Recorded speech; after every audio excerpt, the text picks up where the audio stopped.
जय हिंद दोस्तों, आपके अपने चैनल लक्ष्य द गोल पर आपका स्वागत है। आज 1 जनवरी 2022 है, तो सर्वप्रथम आप लोगों को नए वर्ष की ढेर सारी शुभकामनाएं। मैं ऑफलाइन क्लास में बहुत ज्यादा व्यस्त हो जाने की वजह से ऑनलाइन क्लास के साथ जस्टिफाई नहीं कर पा रहा था। तो बच्चे कई बार पूछे भी, सर क्या बात है, आप ऑनलाइन क्लास के समय क्यों नहीं दे रहे हैं, जिस वजह से हम लोग का कोर्स काफी पिछड़ जा रहा है। अतः अब मैं ऑनलाइन क्लास पर पूरी तरह से ध्यान दूंगा। और जैसा कि आप देख रहे हैं, कोविड की तीसरी लहर की भी चर्चा हो रही है, तो हो सकता है कि तीसरी लहर भी फरवरी तक शायद आ जाए, संभावनाएं ऐसी जताई जा रही है।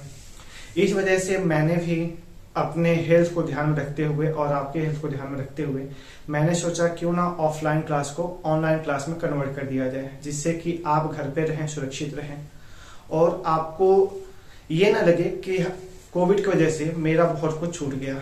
इसलिए मैं आपको जीएस के जो महत्वपूर्ण सेगमेंट हैं उसके बारे में मैं आपको उससे रिलेटेड जितने भी कंटेंट होते हैं वो मैं आपको उपलब्ध करा दूंगा। जैसे कि आपको पता है कि मैं पढ़ाता हूं ज्योग्राफी अर्थात भूगोल के बारे में हम बात करेंगे। आपकी ज्योग्राफी में 2 एरिया होंगे, एक होगा इंडियन ज्योग्राफी और दूसरा होगा वर्ल्ड ज्योग्राफी। तो क्या होगा इसके बारे में मैं आपको बता दूंगा जब क्लास शुरू होगी। तो दूसरी हम बात करेंगे इकोनॉमी की। इकोनॉमी अर्थात अर्थव्यवस्था, अर्थात हम इंडियन इकोनॉमी की बात करेंगे। और अब जीएस में आपका एक और एरिया चलने वाला है, वो है आपकी पॉलिटी। पॉलिटी के बारे में बात करेंगे, अर्थात भारतीय राज्य व्यवस्था के बारे में बात करने वाले हैं। इसके अलावा करंट अफेयर्स जो बहुत ही ज्यादा महत्वपूर्ण है इस समय। आप देख रहे होंगे जो भी पेपर्स इस समय हो रहे हैं स्टेट पीसीएस या फिर वनडे एग्जामिनेशन के, वहां पे करंट से क्वेश्चंस बहुत ज्यादा पूछे जा रहे हैं। तो इन 3 के अलावा जो हमारा करंट का टॉपिक होगा, तो करंट के जो हमारे महत्वपूर्ण टॉपिक होंगे उसके बारे में भी मैं आपसे समय समय पर बातें करता रहूंगा। और इसके अलावा एक और बहुत ही महत्वपूर्ण एरिया है, वो है आपका रीजनिंग।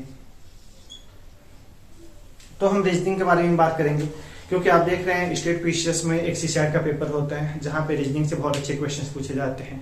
इसके अलावा जो भी वनडे एग्जाम होते हैं, जैसे कि यूपीएसआई का होता है, एसएससी, बैंक, यूपीपी, अभी बीडीओ का पेपर आपका होने वाला है, लेखपाल का पेपर होने वाला है।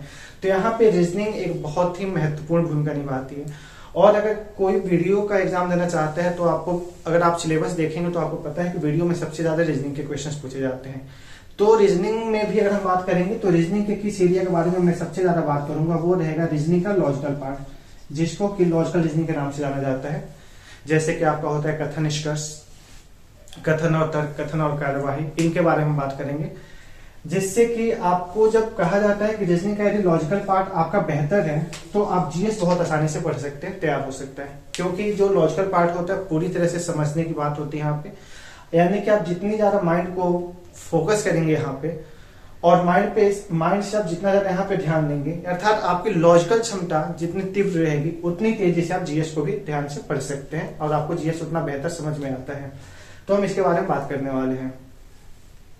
तो 3 एरिया चलने वाले हैं, जिसमें मैं सबसे पहले ज्योग्राफी की बात करने वाला हूं। और यदि आप चाहते हैं कि ज्योग्राफी के साथ जीएस के और टॉपिक उसके साथ ही चलता रहे, जिससे कि आपको एक साथ 2 या 3 जीएस के सब्जेक्ट्स मिलते रहे, तो आप बताइएगा कमेंट सेक्शन में जाकर के कि आप क्या केवल ज्योग्राफी पहले पढ़ना चाहते हैं कि ज्योग्राफी के साथ इकोनॉमी और पॉलिटी भी देखना चाहते हैं। वरना मैं तो आपको बता रहा हूँ कि सबसे पहले मैं ज्योग्राफी की शुरुआत करूंगा और आपके अनुसार बाकी चलूंगा आगे चल के, ठीक है। तो ये सारी आज हम बात में जो कर रहा हूं कि पहले हम ये सब शुरू करेंगे और उसके बाद यानी कि कल से 2 जनवरी से आपको सारी क्लासेस आपको टाइम पे मिलती रहेंगी। तब तक के लिए धन्यवाद।